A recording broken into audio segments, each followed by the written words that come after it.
Bien, como lo hacemos todos los lunes, estamos ya con nuestro primer invitado de hoy.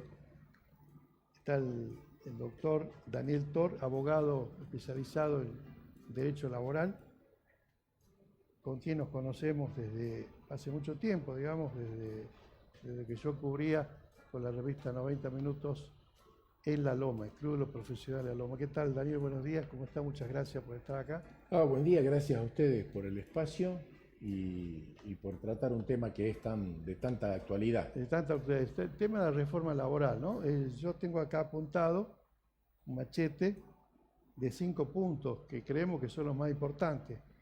Así que vamos directamente, como se dice, al grano. Este tema de los despidos por bloqueos y tomas, que ya es el nuevo proyecto la reforma que presentó Milei, que se aprobó. Bueno, ¿De qué se trata este? El viejo sueño de la dictadura, Sí. digamos, ¿no? Porque el proyecto de reforma laboral salió del estudio Buchó-Funes de Rioja, asociado con José Martínez de Oz, hijo, y Rueda, digamos. Son dos estudios gigantes de Buenos Aires que atienden a todas las empresas multinacionales. Ese proyecto de reforma es el viejo sueño neoliberal, digamos, ¿no? Claro. Que no se pudo concretar antes, digamos. Bueno, Funes de Rioja hizo la reforma laboral en la dictadura, porque él era el secretario de planeamiento de Martínez de Oz padre, claro, en el año 76. Ahí se hizo la primera reforma, la hizo Funes de Rioja. Funes de Rioja. Tenía 30 años en esa época, 31, ahora tiene casi 80, digamos, pero claro, es la misma persona. Es la misma persona. Es la misma organización. Después insistieron con esa reforma en los años 90, cuando Cavallo era ministro de Economía y Sturzenegger era el secretario de Política Económica. Los contratos basura, que se llamó, la ley de convertibilidad, todo eso. Después hicieron la ley Banelco de reforma laboral en el 2001, en el 2000, con De la Rúa. Cavallo era ministro de Economía y Sturzenegger era el secretario de Política Económica.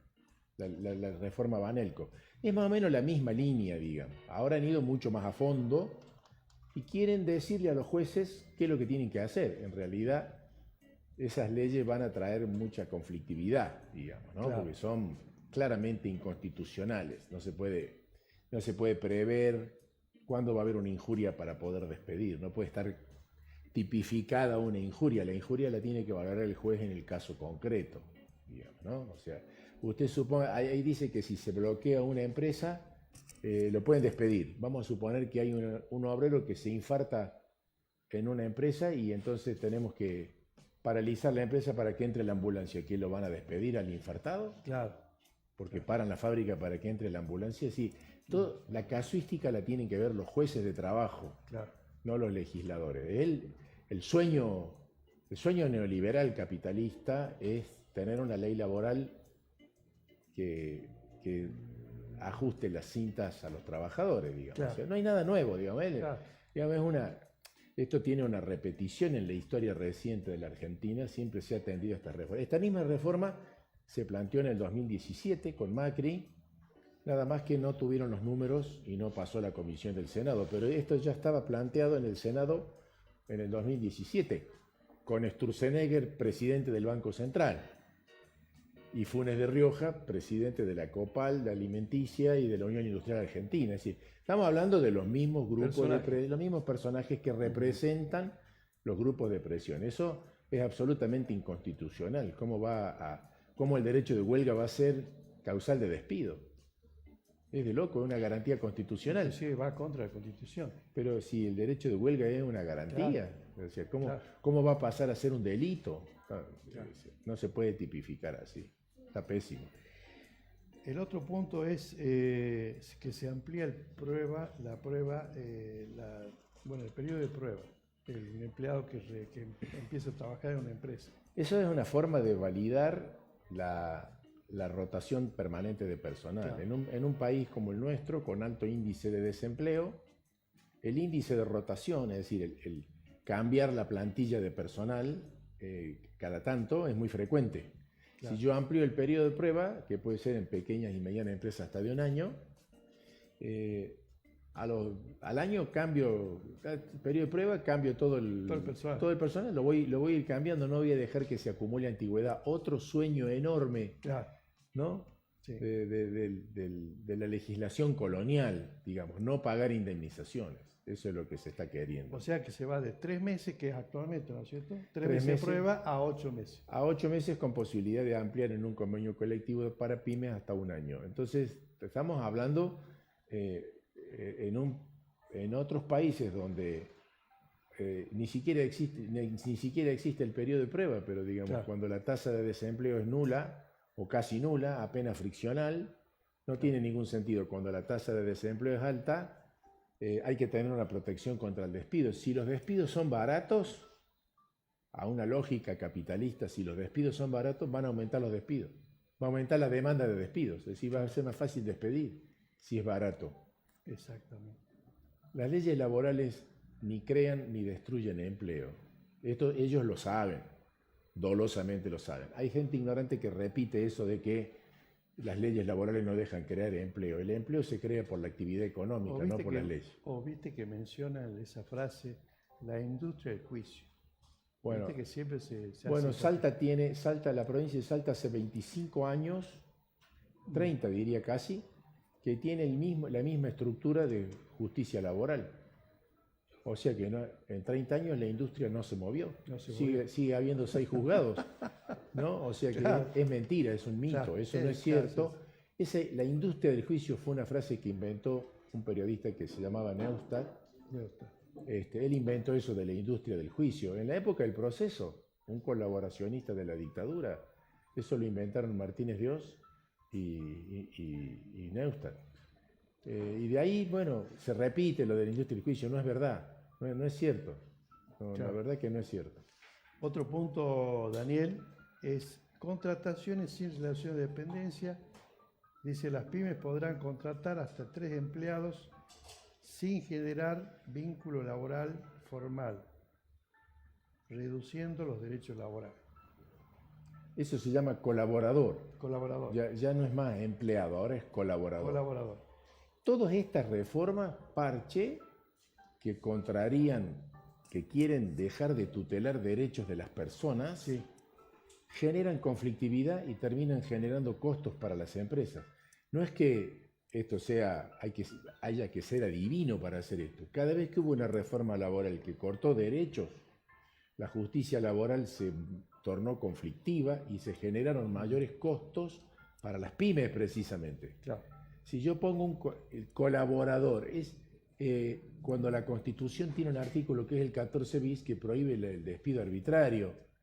Colaborador o no colaborador, va a haber planteos legales para decir, che, protéjanme como me están dejando afuera, y va a aumentar los costos de las empresas. Esto en la historia reciente de la Argentina, la reforma del 76, la del 91, la del 2000 y ahora la del 2015, y ahora, cada vez que hay reformas laborales a la baja, quitando derechos, se aumenta la conflictividad y aumentan los costos de las empresas. Es al revés de lo que se quiere buscar. Bueno, pero parece que no lo piensan así. No, en realidad ellos representan a empresas multinacionales, claro, a los cuales los costos laborales les importa un comino porque tienen la vaca atada. Exactamente. Otro tema con respecto a la indemnización.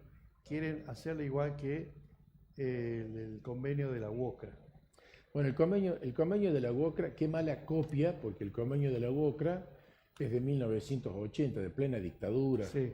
Bueno, se le llama ley, en realidad es un bando militar, sí, que estableció con la connivencia de entonces secretario general de la UOCRA, que después lo mataron por eso, que se llamaba Coria. Rogelio Coria. Se llamaba Coria, lo mataron por eso, y la industria de la construcción tiene una justificación que es la rotación permanente del personal por la obra pública y la obra privada, que tiene proyección a término. Es decir, yo hago un puente, hago una ruta, gano una licitación, cuando termina la obra, termina la obra. Es decir, entonces tiene un sentido, porque la naturaleza, a pesar de que precariza la situación de todos los empleados de la construcción, tiene una naturaleza fáctica que justifica por la modalidad, justificaría en principio en parte ese fondo. Ahora, si yo soy empleado de la tienda San Juan, ¿por qué voy a tener un régimen como el de la construcción si hay empleados ahí que tienen 25 o 30 años de antigüedad? No quiero formar un fondo, digamos, que en realidad es un fondo que se está proponiendo que lo manejen las compañías de seguros. Si estamos hablando de un negocio para bancos. Para las compañías, claro, para los bancos. Para bancos, que son los que controlan la mayoría de las compañías de seguros. Es decir, están aumentando un negocio al circuito financiero, concretamente. Exactamente. Y el otro punto que nosotros apuntamos es, se eliminan las sanciones para las empresas que no tengan o que no hayan registrado su personal. Bueno, eso es lo más injusto que hay, porque supongamos acá allá abajo hay una estación de servicio y allá 2 cuadras más allá hay otra. Aquella tiene los empleos sin registrar y esta tiene todos los empleos registrados. En caso de un conflicto, este empleador, buen empleador que tenía todos los empleos registrados, paga más que el que tenía los empleos sin registrar. No hay sanción para el que tenía los empleos sin registrar. Entonces, el incumplidor paga menos que el cumplidor. ¿En qué cabeza cae? Al no cumplidor. Hay una competencia desleal entre las mismas empresas. Claro. Porque ¿cómo puede ser que el empresario cumplidor termine pagando más que el incumplidor? Tendría que ser al revés. Si yo respeto el semáforo rojo y paro, no puedo terminar pagando una multa y el que pasa en rojo no la paga, le dan un premio. Claro. Es decir, la infracción, la comisión de un delito como retener aportes, no registrar trabajadores que no tengan cobertura con accidentes, es gravísimo tener empleos sin registrar. Tiene necesariamente que tener una sanción como pasar un semáforo en rojo. ¿Cómo lo va a dar un premio al que pasa un semáforo en rojo? Claro. Usted al incumplidor lo tiene que sancionar. ¿En qué cabeza cabe no sancionar? Patente de corso para que eso de que se quiere combatir el mercado informal de trabajo no es cierto, es mentira. Si quiere combatir el mercado informal tiene que poner sanciones para el incumplidor que lo constriñan a cumplir. Es decir, si yo no cumplo acá voy a terminar pagando el doble de indemnizaciones. Ahora, si yo no cumplo y no registro, pago menos que el que sí registra, pero entonces viva la pepa, o sea, esta es una invitación a no registrar. Es una precarización. La precarización es el sueño de los dictadores, digamos, ¿no? Claro. O sea, tener ejército industrial de reserva esclavo para poder manejar y que no haya... y que los conflictos sociales no los tenga que afrontar porque tengo leyes represivas que me evitan el conflicto, pero en realidad estoy reprimiendo los derechos de la gente. ¿Qué clase de democracia es esa? Daniel Tol, entonces, en conclusión, esta reforma incentiva la conflictividad laboral, va a incentivar. Históricamente, las reformas del 76, 91, 2000, 2015 y ahora han aumentado la conflictividad. No se entiende que vaya a haber un resultado distinto. Si hacemos siempre lo mismo, los resultados van a ser siempre lo mismo, o sea, no va a cambiar. Y siempre se corta por más fino, el laburante, digamos. Por supuesto, el trabajador y la trabajadora son los que van a sufrir eso, porque la conflictividad, mientras se mantiene la conflictividad, aunque después la justicia laboral del país reaccione, declare la inconstitucionalidad, todo eso lleva a un proceso que tiene a la persona despedida que no accede a su compensación indemnizatoria en una situación de desempleo precario y en mala situación económica. Y las empresas después terminan pagando costas, intereses. Es decir, el perjuicio va a ser para todos. Acá no hay ganadores y perdedores, todos pierden. Y queda en desamparo totalmente el trabajador. La negación de los derechos es malo. Claro. Negar derechos es un concepto autoritario y eso es lo que se está queriendo hacer ahora. ¿Qué pronosticás en el futuro vos como abogado laboralista?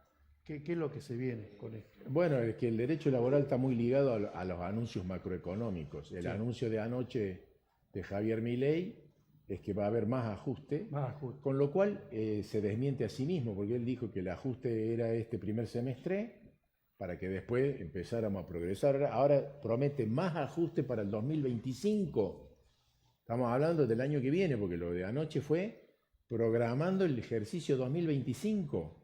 Es decir, eso de que nos sacrificábamos un semestre para después empezar a gozar de los beneficios, lo acaba de desmentir anoche, lo desmintió él mismo. El 2025 es de más ajuste. Y es más desempleo, más informalidad, más conflictividad, más costo empresario. Y mayor trabajo para usted. Bueno, yo estoy jubilado. No, pero en el caso de los abogados laboralistas. Pero bueno, lamentablemente los estudios jurídicos que se dedican a los conflictos laborales de las empresas en estos momentos han aumentado exponencialmente su actividad y sus ingresos. Por eso es uno de los pocos de la desgracia lamentable de estas situaciones autoritarias, casi dictatoriales, se aumenta la conflictividad, claro.